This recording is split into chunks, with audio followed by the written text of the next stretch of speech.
So this series, Beyond Borders, is actually a part of a larger series called Living Under the Trees. That's right. This is a project that's been going on for almost 10 years, and it's a project that I don't do just by myself, but in cooperation with two other organizations. One is an organization of indigenous people themselves that exists both here in the U.S. and in Mexico, called the Binational Front of Indigenous Organizations, and also Could you say that again? Binational Front of Indigenous Organizations.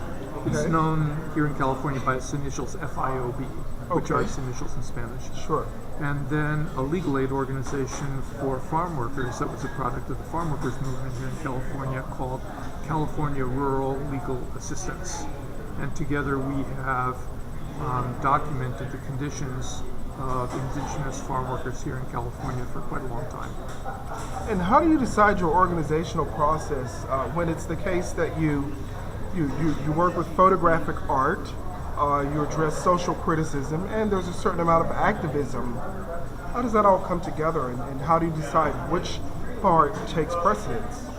Well, more than a certain amount, quite a lot of activism. I was a union organizer for many, many years. I still am very active in the immigrant rights movement. I was the board chair of our local immigrant rights coalition here in Northern California for some years. So, in part, this project of documentation has a social purpose. It's not just done for the sake of doing it. It's done in order to be able to change social conditions.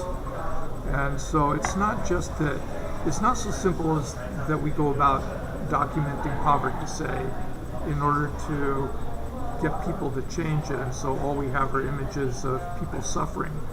We try to show the complexity of the life of migrant communities, so there are some very beautiful parts of that life, which include people's culture, their dance traditions, their music traditions, their food. Oh, incredible. Yes. So we're trying to show the things that people do also to survive in sometimes a hostile environment. So people's social organizations, like the Frente Indígena, are important to show as well too. So that we're trying to create a picture that helps people to understand the reality of people's lives, so that you can look in the photographs and you can recognize another human being, another community, another group of people, and appreciate what they have to offer and what they're bringing here to this country.